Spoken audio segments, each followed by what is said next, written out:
আমরা যে জায়গায় বসে আছি তার কাছেই সত্যি অত অষ্ট পড়েছিল। স্থানটার নাম হচ্ছে অট্টওয়াস। শুনশান পরিবেশ একদম, যেরকম নরবলি দেওয়া হতো, এখানে নরবলি দেওয়া হতো সেটা। এই মন্দিরটাও একটু দেখে নেবো, রাউন্দি যাওয়ার পথেই কিন্তু পড়বে। ওইটার একটা কোটিং বা পাথর কেউ তর্ক করে নিয়ে যেতে পারে না। 4টে শক্তিপীঠ আমরা দেখিয়ে আনি, ক্ষীরগ্রাম, কোকগ্রাম, কেতুগ্রাম। বালতি করে নিচে বাড়ি নিয়ে যাওয়া বা রেখেছিল খাওয়ার জন্য। তো সেই সময় মা স্বয়ং নাকি তিনি বালতির সময় গাছে উঠে পড়ে মাংস। এরকম মাছ হাত থেকে, এখানে যে সিংহাসনটা রয়েছে এর মনে হচ্ছে কিছু একটা, এই পথটা দেখুন। এবং তাদের কাছে উদ্ধারও করা হয়েছিল এবং পরবর্তীকালে দেখা যায় যে সেই আসামি রীতিমতো পাগল হয়ে যায়। এইটাই হচ্ছে পুলিশ ক্যাম্প। এই ভোলে বাবা বসে রয়েছেন। এই মূর্তিটা কিন্তু সত্যি খুবই বড়। মহাতীর্থ অট্টওয়াস সতীপীঠের আমাদের সকাল 7টা থেকে 9টার মধ্যে যেদিন আসবেন কিন্তু ফোন করবেন, মায়ের পুজো দিবেন, মায়ের ভোগ প্রসাদ সেবা শান্তি গ্রহণ করবেন। কিন্তু ভোগের ব্যবস্থা রয়েছে, কিন্তু সম্পূর্ণটাই নিরামিষ। এখন আমাদের ফার্স্ট গন্তব্য হচ্ছে কাটোয়া স্টেশন। এই ট্রেনটা মোটামুটি আমাদের বর্ধমান স্টেশন থেকে কটায় ছেড়েছে? 7টা 25। 7টা 25-এই কিন্তু ছাড়বে। বর্ধমান কাটোয়া লোকাল কিন্তু 8 নম্বর প্ল্যাটফর্মেই দেয়। 7টা 25-এই কিন্তু কাটোয়া লোকাল ছাড়লো। জাস্ট কয়েকজন প্যাসেঞ্জার হয়তো উঠতে পারছিল না, একটু দাঁড়ালো। সকালের ট্রেনের পরিবেশ দেখুন, ঝালমুড়ি সকাল থেকেই কিন্তু পাচ্ছেন। যারা হয়তো বাড়ি থেকে চাটুকু শুধু খেয়ে এসছেন, ঝালমুড়ি দিয়েই কিন্তু আপনাদের জার্নি স্টার্ট করতে পারেন। ট্রেনের ভিড় বলতে মোটামুটি এই রকমই ভিড়, কারণ এটা বর্ধমান থেকে ছেড়েছে তো সেই জন্য মোটামুটি ভিড় এরকমই। বর্ধমান থেকে কাটোয়া যাওয়ার পথে মোট 14 থেকে 15টা মতো স্টপেজ আমাকে পার করতে হবে। এখন বর্তমানে আমি রয়েছি বলগোনা স্টেশনে। দেখুন ওই যে রয়েছে বলগোনা স্টেশন, বেশ সুন্দর লাগছে সকালের ভিউটা। দেখুন এই যে গাড়ি ঢুকে গেছে, এটা হচ্ছে বলগোনা স্টেশনের 1 নম্বর প্ল্যাটফর্মে গাড়ি এলো কাটোয়ার দিক থেকে। সেই জন্যই আমাদের ট্রেনটাকে কিন্তু দাঁড় করিয়ে রেখে দিয়েছে। ট্রেনে কিন্তু বেশ ভালোই ভিড় আছে। বর্ধমানকে বলা হয় কিনা ধানের গোলা। আমি একটা জিনিস লক্ষ্য করছি, বহু দূর পর্যন্ত কিন্তু শুধু ধানের জমি, শুধুই ধানের জমি। কোথায় যে মানে গ্রাম একটা পড়বে সেটা দেখাই যাচ্ছে না, এতটাই ধানের জমি। বলতে বলতেই কিন্তু আমরা আরেকটা স্টপেজ নিগনকে পেয়ে গেলাম। বর্তমানে এখন আমি কৈচর হল্টকে জাস্ট ছাড়িয়ে এসেছি। এর হয়তো 3-4টে পরে কাটোয়া জংশন আমাদের ঢুকবে। আমাদের কিছু টিফিন পর্বটা সেরে নিচ্ছি ট্রেনের মধ্যেই। সাথে এইরকম শুকনো মুড়ি নিয়ে আসতে পারেন। এতে আছে হচ্ছে ছোলা ভাজা আর বাদাম ভাজা। ছোলা বাদাম ভাজা দিয়ে আমাদের টিফিন পর্ব সারা হচ্ছে। দেখুন এখানকার জমির চিত্রটা কীরকম। বন্ধুরা এখন আমি কাটোয়া স্টেশনে নেমে পড়েছি। পেছনেই দেখুন 6 নম্বর প্ল্যাটফর্ম, অর্থাৎ আমি এখন কাটোয়া স্টেশনের 6 নম্বর প্ল্যাটফর্মের উপর দাঁড়িয়ে আছি। এই যে আমাদের ট্রেন ছিল, এই ট্রেন আবার কিন্তু এটা কাটোয়া ছেড়ে বর্ধমানের দিকে চলে যাবে। আর দেখুন ওই দিকে যে গাড়িটা রয়েছে ওটা যে 1 নম্বরই আছে, ওই গাড়িটা কিন্তু কাটোয়া থেকে সোজা চলে যাবে ব্যান্ডেল, অর্থাৎ ব্যান্ডেল হয়ে হাওড়া টাওড়া ইত্যাদি ওই দিকে চলে যাচ্ছে। অর্থাৎ এই সমস্ত জিনিসগুলো প্ল্যাটফর্মগুলোর একটু অভিজ্ঞতাটা আমি বলে দিলাম। ঘড়িতে সময় দেখাচ্ছে 8টা 46। আমাদের এখানে টাইম ছিল 8টা 45-এ। আমাদের একদম ঠিকঠাক যে টাইম, সেই টাইমেই কিন্তু আমাদের গাড়ি পৌঁছে দিল। এটা কিন্তু খুব ভালো লাগছে। আমি হোয়ার ইজ মাই ট্রেন অ্যাপে প্রিভিয়াস ডের হিস্ট্রিগুলো দেখছিলাম, মোটামুটি এখানে কিন্তু ঠিকঠাক টাইমেই গাড়ি পৌঁছে দেয়, সেই অভিজ্ঞতাই রয়েছে। এই যে ওভারব্রিজ দেখছেন, এই ওভারব্রিজ দিয়ে ওইখান দিয়ে গিয়ে জাস্ট ওই দিকেই যাবো। ওইখানে গিয়েই আমরা বাস, টোটো ইত্যাদি সমস্ত কিছু পেয়ে যাবো। অর্থাৎ কাটোয়া বাস স্ট্যান্ডের দিকে যেতে গেলে আমাদের যেতে হবে ওই দিকে। আমি এখন ফুট ওভারব্রিজ, সেখান দিয়ে আমরা হাঁটছি। 6 নম্বর থেকে হাঁটতে শুরু করেছিলাম। আর এই দেখুন লেখা আছে প্ল্যাটফর্ম নাম্বার 7, অর্থাৎ আমাকে প্ল্যাটফর্ম নাম্বার 7-এর দিকে যেতে হবে। জাস্ট বাঁ দিকে টানলেই দেখা যাচ্ছে এখানে বাইক স্ট্যান্ড রয়েছে আর রেলের বুকিং কাউন্টার। তার পাশ দিয়ে দেখুন রাস্তা চলে গেছে, ওইখান দিয়ে সমস্ত কিছু বাস, টোটো ইত্যাদি অ্যাভেলেবেল। অর্থাৎ ওখান থেকেই কিন্তু আপনারা যেখানে যাবেন, কেতুগ্রাম থেকে শুরু করে সমস্ত কিছু ওইখান থেকেই কিন্তু বাসগুলো পেয়ে যাবেন। চলুন ওখানে গিয়ে বাস ধরবো। বন্ধুরা আমি এখন দাঁড়িয়ে রয়েছি জাস্ট ওই যে দেখছেন কাটোয়ার 7 নম্বর প্ল্যাটফর্ম দিয়ে জাস্ট বাইরে এসেছি। ঠিক এই রোডের ধারেই এই যে কারগুলো দাঁড়িয়ে রয়েছে, এই 4 চাকাগুলো, এই 4 চাকাগুলো করে মানে 4টে সতীপীঠ ঘোরা যায়। আমি একজনকে এরকম পেয়েছি, কীরকম কী ভাড়া নেয়, কতক্ষণ সময় লাগে আমি ওনার থেকেই জেনে নেবো, যাতে আপনাদের উপকার আসে পরবর্তীকালে। নামটা একটু বলবেন? খুদু হাজরা। আপনার মোটামুটি ধরুন সারাদিন লাগবে। এবারে আমরা ভাড়া নিই আপনার ওই 2400 টাকা মতন। এবারে ভোগ খাইয়ে সব 4টে শক্তিপীঠ আমরা দেখিয়ে আনি। ক্ষীরগ্রাম, কোকগ্রাম, কেতুগ্রাম বহুলক্ষ্মী মন্দির। ধরুন এখন আমার ঘুরতে পারছে প্রায় 9টার সময় আমি যাত্রা করলাম। আচ্ছা, আমাকে এখানে ঘুরিয়ে কটায় এখানে আবার নিয়ে আসবেন? আপনার মোটামুটি 4টের মধ্যে আবার নিয়ে আসবো আমরা। আর গাড়িতে কজন চাপবে? 4জন চাপবে। 4জন 4 সিটার গাড়ি? 4 সিটার। যদি 6 সিটার গাড়ি নিয়ে কতজন নেবে? 6 সিটার গাড়ি নিলে আপনারা 200 টাকা বেশি পড়বে, 2600 টাকা। 2600 টাকা পড়বে। তাহলে আমার যা মনে হয় এই সমস্ত গাড়িগুলো যদি আপনারা বুকিং করেন কিন্তু উপকারী হবেন। যদি ফ্যামিলি নিয়ে আসেন তাহলে 4 জনের জন্য লাগবে হচ্ছে 2400 টাকা, মানে 600 টাকা করে পার হেড লাগবে এরকম। আর সকাল 9টার সময় যদি শুরু করে বিকেলে এখানে পৌঁছাবে কটায়? 4টেই টাকার মধ্যে 4টের সময় পৌঁছে দেবে। এই একটা তথ্য আমার জানা গেল। বন্ধুরা এখন আমরা জাস্ট রাস্তার উপরে দাঁড়িয়ে আছি বাস ধরবো বলে। বাসের টাইম এখানে আমি জানি না, মোটামুটি 15 মিনিট অন্তর অন্তর বাস চলে, এটাই একটা খোঁজ পাচ্ছি। দেখুন এই যে বাসগুলো যাচ্ছে, দেখুন লেখা আছে কেতুগ্রাম যাচ্ছে। হ্যাঁ, একটু আগে একটা নিডলের বাস গেল কিন্তু বাসটা ভর্তি ছিল বলে ছেড়ে দিলাম। সামনে দেখুন এই যে লেখা রয়েছে কাটোয়া, শ্রীখণ্ড ইত্যাদি, এরকম নিডলের বাস যাবে। এই আমরা স্টপেজের ওপরই দাঁড়িয়ে আছি কিন্তু। আর নিডল মোটামুটি শুনলাম যেতে টাইম লাগবে ওই 40 মিনিট মতন। কত কিলোমিটার রাস্তা হবে? 25 কিলোমিটার রাস্তা মতো হবে।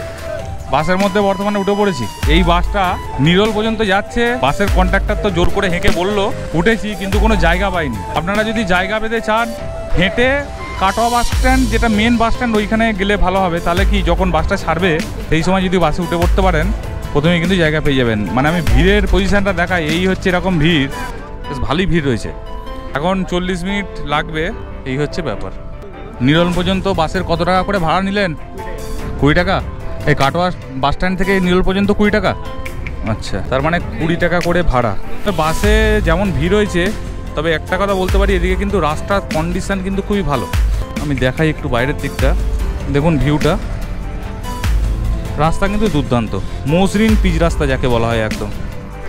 বন্ধুরা এখন আমরা নেমে পড়েছি নিরল বাস স্ট্যান্ডে। এই যে আমাদের হচ্ছে এই হচ্ছে বাস, এই বাস জাস্ট ওই দিক থেকে এলো, সোজা এখন চলে যাবে এদিকে। এই সোজা এই যে রাস্তাটা চলে যাচ্ছে, এইটা চলে যাচ্ছে অট্টহাস। এখান থেকে কিন্তু আপনারা টোটো পেয়ে যাবেন। আপনি টোটো নিয়ে এসছেন তাই তো? কেমন নেবেন বলুন ভাড়া? 15 টাকা করে ভাঙি ভাড়া। 15 টাকা করে ভাড়া পার হেড? পার হেড মাথা 15 টাকা। যদি আপনার অনেকজন থাকে তাও 15 টাকা। তাও 15 টাকা। একজন থাকলে? একজন থাকলে 30 টাকা। আচ্ছা, তাহলে 15 টাকা করে ভাড়া দিয়ে যেতে হবে। আপনার নামটা বলুন। গোবর্ধন মণ্ডল। আর ফোন নাম্বারটা বলে দিন। 9679082321। এই টোটোতে যাব। এইটা হচ্ছে ওনার টোটো। টোটোতে চেপে পড়ি। এবার ঠিক করলাম যে একটু চা খেয়ে নেবো। আমরা বলেছি যে 2টো লিকার। হ্যাঁ, আমি একটা দুধ চা খাবো।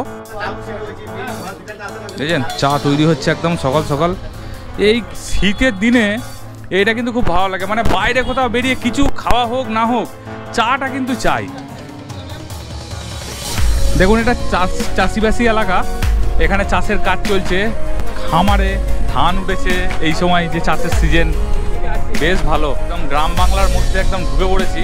আর যে দুধ রস সমস্ত কিছু আমরা আজকে সারা দিন আস্বাদন করব। খুব ভালো লাগছে।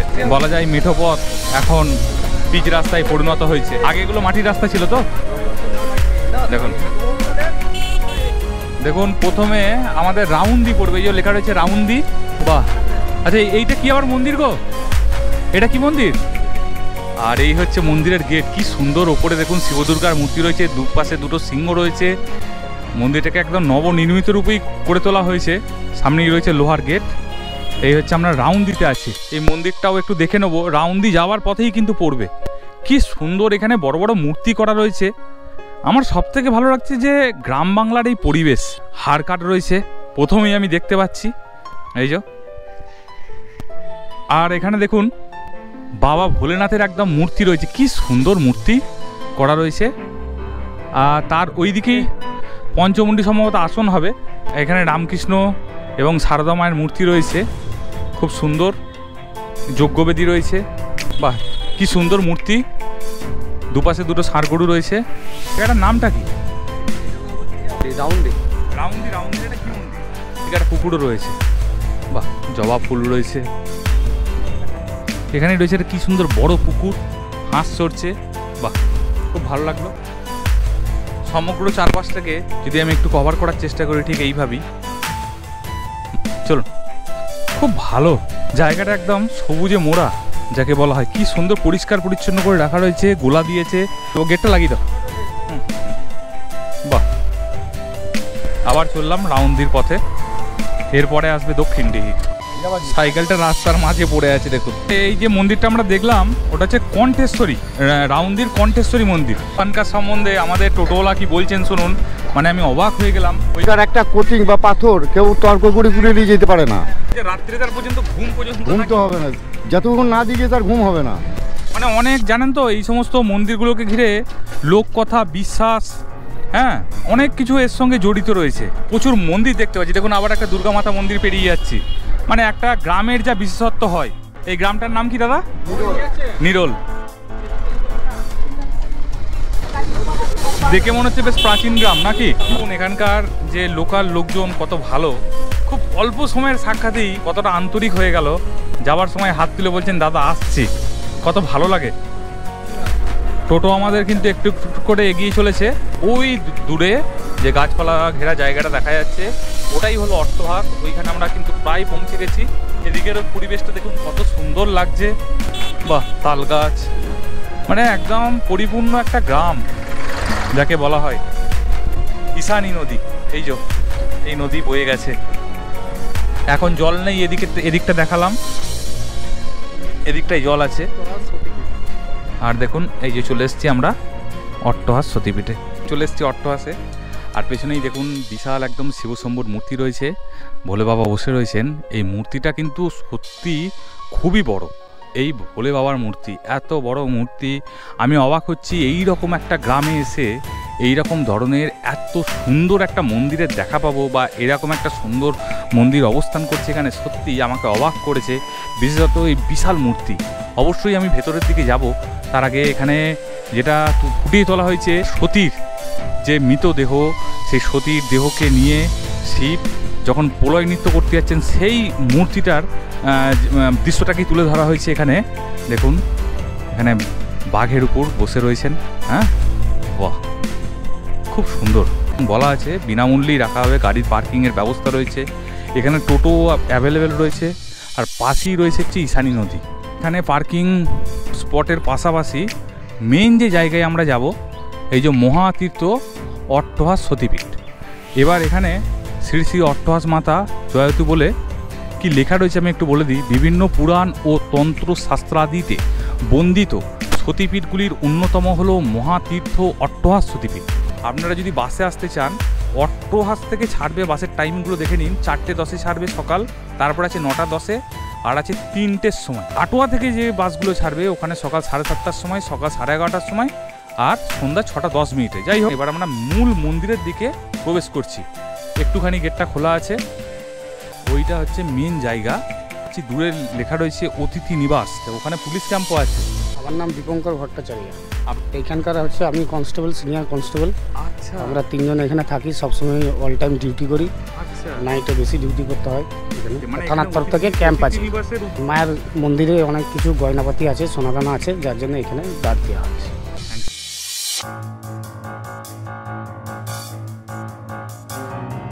এটা কিন্তু চলন্ত অবস্থায় রয়েছে। অনেক জায়গায় এই জলের কাউন্টার করে দেওয়া আছে, কিন্তু জল পাওয়া যায় না, বন্ধ থাকে। কিন্তু আমি এখানে দেখছি মানে যদি আপনি পয়সা দেন জল পাবেন। চলুন ভেতর দিকে যাওয়া যাক, পরিবেশটাকে উপভোগ করি। এখানে যাত্রীরা এসেছেন, সবাই কিন্তু ঘুরে বেড়াচ্ছেন। বেশ পরিষ্কার পরিচ্ছন্ন জায়গাটা, হাঁটছি। আর এইরকম দেখুন বসার জায়গা করা আছে। সামনেই দেখলাম একটা এরকম বটগাছ রয়েছে, আর এইখানেই রয়েছে অতিথি নিবাস। অতিথি নিবাসে থাকতে গেলে কি করা হয় না করা হয় একটু খোঁজ নিয়ে আমি জানাচ্ছি একটু পরে। পাশেই রয়েছে একটা অ্যাম্বুলেন্স, আর এইটাই হচ্ছে পুলিশ ক্যাম্প। এই যে রয়েছে এখানে police camp under Ketugram PS, আর পাশেই রয়েছে অতিথি নিবাস। আর এই দিক দিয়ে জাস্ট যদি ভেতরের দিকে চলে যাই, দেখুন মেন যে সতীপীঠ সেখানেই কিন্তু আমরা চলে যাব। এই যে শৌচালয়, এদিকে কি সুন্দর জায়গাটাকে সাজিয়ে রেখেছে। জুতো রাখিবার জায়গা, এইখানে জুতো রেখে দিতে হবে। প্রথমেই এখানে বলা আছে জুতো কিন্তু খুলে নিতে হবে, আর জুতো রাখার এইরকম কিন্তু র্যাক করে দেওয়া আছে। দেখুন এই হচ্ছে মহাতীর্থ অট্টহাস সতীপীঠের ভেতরের দিকে যাওয়ার জায়গা। এই যে দেখুন কত সুন্দর জায়গাটাকে সাজিয়ে রাখা হয়েছে। এখানে হয়তো রাত্রিরে আলো যখন জ্বলে ওঠে, এই দুপাশটা কত সুন্দরভাবে সেজে ওঠে তা আমি একটা অনুমান করতে পারছি কি সুন্দরভাবে সাজিয়ে রাখা হয়েছে। এইখানেই প্রথমে এসেই আমি কিন্তু দেখতে পাচ্ছি ভোলে বাবার মূর্তি প্রথমেই একদম। আর এগুলো ফোয়ারা সিস্টেমের ব্যাপার আছে, এখন হয়তো ফোয়ারা সিস্টেমটা বন্ধ আছে। এখানে হেলান দিয়ে কিন্তু দাঁড়াবেন না লেখা আছে। বেশ ভালো লাগছে, একটা পবিত্র জায়গায় আমি এসেছি। এখানে জলের কল রয়েছে, পানীয় জল, বাহ, রান্না টান্না হয় তো সেই সবই ব্যাপার। বাহ কি সুন্দর। এই পাশেই রয়েছে আবার রন্ধনশালা, এখানে রান্না হয়। বাহ, বড় বড় উনুন রয়েছে। দেখুন এবার মূল ক্যাম্পাসের মধ্যেই প্রবেশ করছি। বেশ শ্বেত পাথরের নির্মিত একদম মূল ক্যাম্পাস। এই জায়গাটার মধ্যে যখন আমি এলাম এত সুন্দর লাগছে, কেন বলি, একটু ওপরের দিকটাকে না দেখালে হয় না। দেখুন একটা ঝাড়বাতি রয়েছে, কি সুন্দর ঝাড়বাতি। আর তার পাশাপাশি ওই যে উপরের দিকের ওই যে দেওয়াল, সেই দেওয়ালে দেখুন বিভিন্ন ধরনের মূর্তি করা আছে। সেই মূর্তিগুলো দিয়ে প্রকাশ করা হচ্ছে সেই দক্ষযজ্ঞের যে ব্যাপারটা তুলে ধরা হয়েছে পুরাণের। আর এবার সোজা যদি চলে যাই, ওইদিকে কিন্তু রয়েছে মূল মন্দির। এবার মেন মন্দিরের দিকে একবার যাব। আবার আগে এখানে যে ভৈরবের কথা বলেছিলাম, এখানে রয়েছে ভৈরব। দেখি দর্শনার্থীরা আসছেন পুজোর ডালা হাতে নিয়ে। এই পাশে রয়েছে যজ্ঞকুণ্ড, যজ্ঞকুণ্ড রয়েছে এখানে। আর এখানে ধূপ মোমবাতি ইত্যাদি সব চলছে, খুব সুন্দর। মূল যে মন্দির হচ্ছে এটাই, দেবীকে একবার দেখে আসি।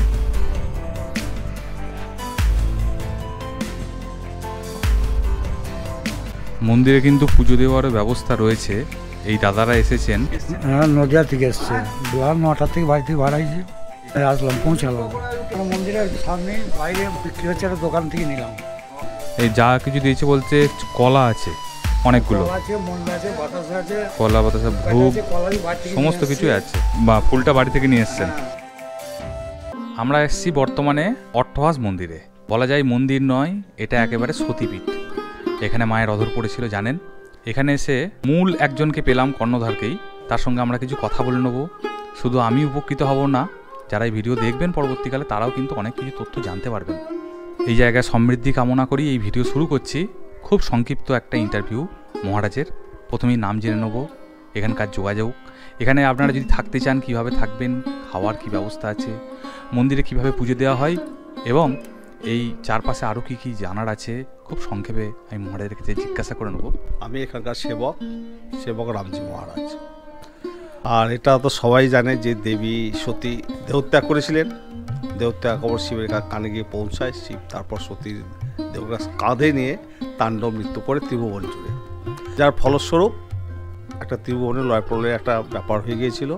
বিষ্ণু সুদর্শন চক্র ছাড়ার পর দেবীর দেহ খণ্ড বিখণ্ড হতে হতে আমরা যে জায়গায় বসে আছি তার কাছেই সতীর অত অষ্ট পড়েছিল। স্থানটার নাম হচ্ছে অট্টহাস। আর দেবী হচ্ছে মা, আমরা অধরেশ্বরী বলে রাখি বা মা অট্টেশ্বরী বলে রাখি। ভৈরব নাম হচ্ছে বিশ্বেশ। বহু প্রাচীন জায়গা। এখন মন্দিরটা প্রথমে ছোট্ট গাছতলাতেই আমাদের মায়ের পুজো পাঠ চলতো।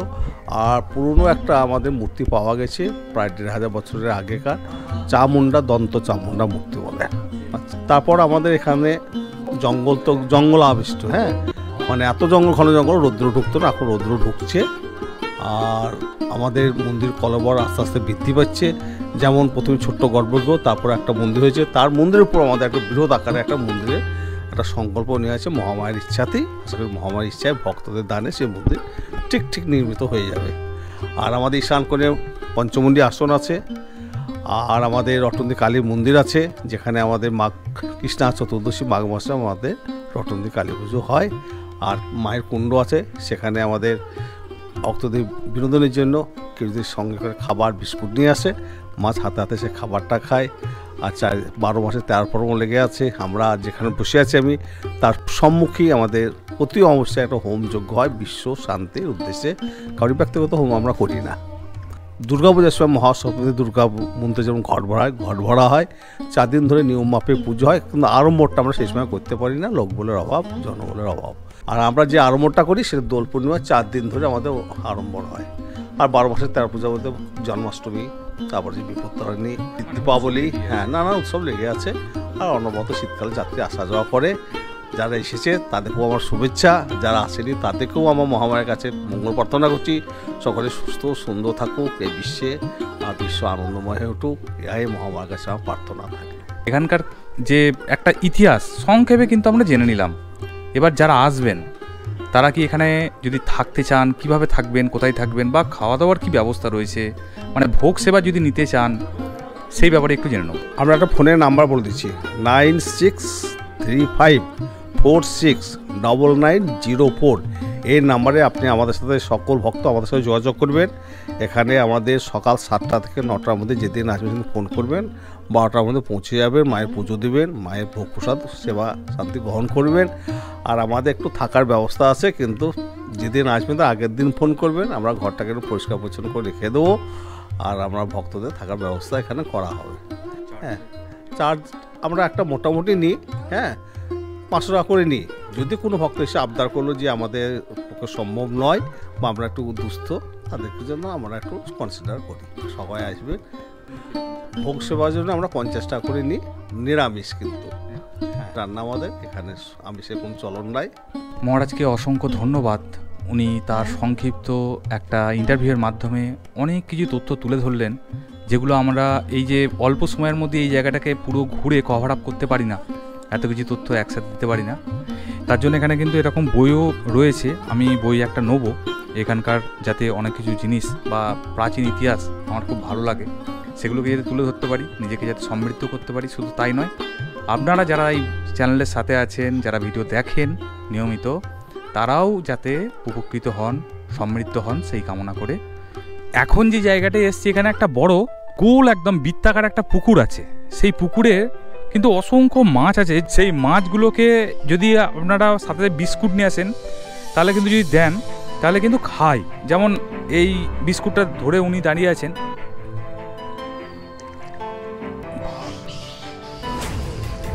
হ্যাঁ দেখলাম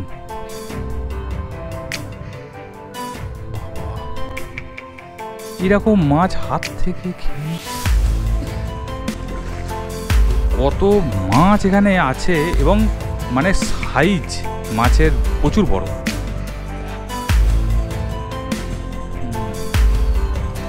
এই মাছ কিন্তু এখানে ধরা হয় না, মানে এখানে শুধু মাছগুলো কিন্তু প্রতিপালনই হচ্ছে, এখানে মাছ কিন্তু ধরা হয়। এইখানে এই যে পুকুরটা আছে, জাস্ট পুকুর পাড় থেকে জাস্ট একটু এদিকে এসেই দেখবেন এই ভোলে বাবার সমাধিস্থল আছে। আমি সমাধিস্থলের এইখানে একবার যাচ্ছি, জায়গাটাকে পরিষ্কার পরিচ্ছন্ন করে একদম রাখা হয়েছে, পুরোপুরি একদম গহীন, মানে একদম জঙ্গল টাইপের জায়গাটা। দেখুন, জানি না অনেক ধরনের পাখির ডাক কিন্তু রয়েছে, আপনারা কতটা শুনতে পাচ্ছেন। শুনশান পরিবেশ একদম, কি সুন্দর লাগছে, সুন্দর মানে নিস্তব্ধ। আর এই যে গাছটা, এই গাছটা হচ্ছে ডুমুর গাছ, যজ্ঞ ডুমুর বলা হচ্ছে এই গাছটাকে। ডুমুরের পাতাগুলো একটু বড়, এটা যজ্ঞ ডুমুর বলে, পাতাগুলো একটু ছোট টাইপের। ডুমুর ধরে রয়েছে গাছে, সেই জায়গা। এখানে একটা ঘর রয়েছে, এখানে গাছের ঢেলা বেঁধে রেখে দিয়েছেন ভক্তরা মানত করে, যার কি হয় প্রত্যেকটা জায়গায়। ও এখানে বাদুর রয়েছে, ওই যে দিনের বেলাতেও এত বাদুর, ওরে বাপরে এত বাদুর, এত বাদুর দেখতে পাচ্ছেন আপনারা। এই রাস্তাটা কোথায় গেছে? আমার বিশেষত এই পরিবেশটাকে সত্যি বলছি এত ভালো লাগছে।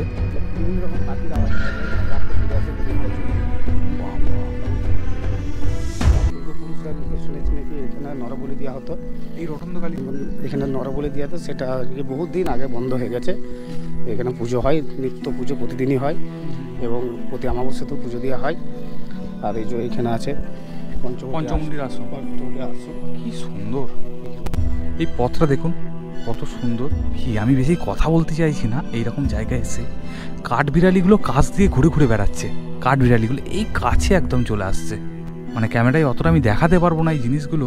আর দেখুন এই যে রাস্তা করে দেওয়া আছে, সেখান দিয়ে গিয়ে এই যে পঞ্চমুণ্ডের আসন,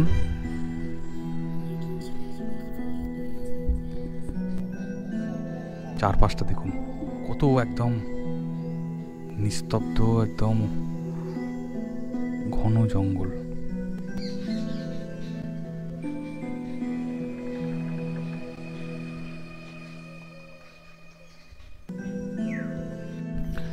এখন এই যে পঞ্চমুণ্ডির আসন দেখলাম, পঞ্চমুণ্ডির আসনটাকে জাস্ট পেরিয়ে এসে আর একটু পথ এগিয়েছি, জাস্ট বাঁদিকে কিন্তু এইখানে রয়েছে রটন্তকালীর প্রতিমাই রয়েছে, নিত্য পূজিত হন বললেন।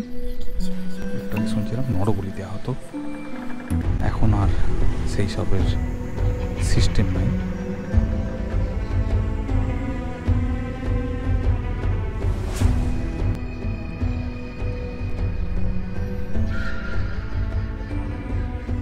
রটন্তী কালী মাতার মূর্তি পুনঃপ্রতিষ্ঠা হয়েছে 9 পৌষ 1413, 25শে ডিসেম্বর 2006। 15 বক্স রয়েছে। জয় মা। বাহ, আচ্ছা এখানে যে সিংহাসনটা রয়েছে এর মনে হচ্ছে কিছু একটা ধাতুর তৈরি না? এটা তো কাঠের নয়, কাঠের না মেটাল? মেটাল দিয়ে আমার যেটা মনে হচ্ছে তামারই, বহু প্রাচীন। মানে সত্যি রামকৃষ্ণ সারলামের মূর্তি সবসময়, মায়ের মন্দিরের কিছু অলৌকিক কাহিনী শুনবো, আমার এগুলো কিন্তু খুব ভালো লাগে, যেখানেই সব মন্দিরে যাই আর শুনি। অ্যাকচুয়ালি এখানে অনেক দিন ধরেই পাঠা বলি হতো, এবং পাঠা বলি যারা পাঠা মানসিক করতো তারা পাঠা দান করে দিয়ে যেত। এখানে রান্নাবান্না চলতো, সবই হতো। একদিন কী হয়েছে, পুরোহিত এই পাঠার মাংস বালতি করে নিচে বাড়ি নিয়ে যাওয়া বা রেখেছিল খাওয়ার জন্য। তো সেই সময়তে মা স্বয়ং নাকি তিনি বালতির সময় গাছে উঠে পড়ে মা মাংস খেতে শুরু করেছিল, যার ফলে এখানে থেকে সেই থেকে মাংস খাওয়া এখানে নিষিদ্ধ করে দেওয়া হয়। পুরোটাই নিরামিষ হয়, আর যাদের মানসিক হয় তারা পাঠা তারা নিজেরাই নিয়ে চলে যায়। আর এখানে কোনো রকম মদ্যপান বা গাঁজা বা কোনো হিরোইন জাতীয় মানে নেশা জাতীয় দ্রব্য কোনো কিছু এলাও নেই। আর সবসময় আমি এই ভিডিওর মাধ্যমে একটা বার্তাই দেবো, যে জায়গায় আপনি ঘুরতে যাচ্ছেন, সেটা ধর্মীয় স্থানই হোক বা সেটা যে কোনো ভ্রমণ স্পটই হোক, সেই জায়গার পবিত্রতা এবং সেই জায়গার যে সৌন্দর্য, সেই জায়গার যে শান্তি, সেটাকে কিন্তু সবসময় রক্ষা করে চলতে হবে। এটা আমাদের অঙ্গীকার করেই সেই জায়গা কিন্তু ভ্রমণ করতে হয়। এটা কিন্তু আমাদের এই ভিডিওর মাধ্যমে বার্তা দিচ্ছে।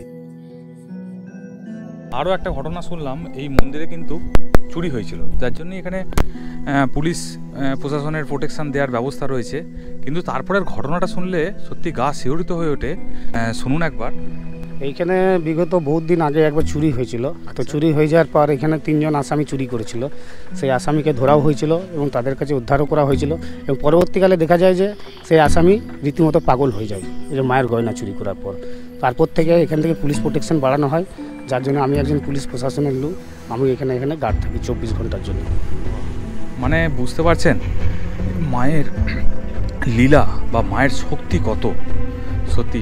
কারণ এইরকম একটা দুষ্কর্ম করার পর তাদের তো শাস্তি হলোই, তারপরেও কিন্তু তারা কিন্তু পাগল হয়ে যাবে। আর এখন আমরা ভোগ ঘরটা দেখবো, এইটাই হচ্ছে ভোগ রান্না করার জায়গা। বাহ, এইখানে কিন্তু দুপুরে সেবা নেওয়া, জায়গাটাকে কিন্তু একদম পরিষ্কার পরিচ্ছন্ন করে রাখা হয়েছে, একদম মার্বেলে পুরো মোড়া জায়গাটা। 50 টাকার বিনিময়ে এখানে কিন্তু ভোগের ব্যবস্থা রয়েছে, কিন্তু সম্পূর্ণটাই নিরামিষ। কটা থেকে ভোগ দেওয়া শুরু হয়? দুপুর 1টা থেকে। হ্যাঁ, কাঠের জালে রান্না হচ্ছে। এই যে সত্যি কত পরিষ্কার পরিচ্ছন্ন, দেখুন কি সুন্দর। হ্যাঁ, যারা খাবার খাবেন, বড়ি টড়ি সমস্ত কিছু রয়েছে। তখন যেটা মহারাজ বলছিলেন, নবনির্মিত রূপে কিন্তু গড়ে উঠছে। আর এখানে কিন্তু জমিতে চাষ হয়, মন্দিরের নিজস্ব জমিও রয়েছে। জমি কিন্তু এইদিকেই। আমি সমগ্র জায়গাটাকেই কিন্তু কভার করার চেষ্টা করছি। দেখুন কি সুন্দর লাগছে। এখানে মেনলি ফুল গাছই দেখছি, বিভিন্ন ধরনের ফুল গাছ। এখান দিয়ে ট্রাক্টর চলে আসে, ট্রাক্টর যাওয়ার পথ। আচ্ছা, এই দাদা কিন্তু আমাদের অনেকটা গাইড করলেন, ঘুরিয়ে ঘুরিয়ে দেখাচ্ছিলেন। তা যদি কোনো তথ্য আপনাদের জানার ইচ্ছা হয়, দাদাকে কিন্তু ফোন করতে পারেন। দাদা আপনার ফোন নাম্বারটা বলবেন। 6159। খুব ভালো লাগলো। আচ্ছা, আর একটা কথা বলি, আপনারা যদি বলেন যে মেন উৎসব কি, মেন উৎসব কিন্তু এখানে 4 দিন ধরে দোলটা পালন হয়। দোলটা কিন্তু খুব বড় করে হয় এখানে। বিয়ে, অন্নপ্রাশন, পৈতে এইসব তো লেগেই আছে। ওই যে সামনে দেখছেন যজ্ঞ করা হয়, যজ্ঞ বেদি রয়েছে, ওখানে যজ্ঞ কুণ্ড রয়েছে।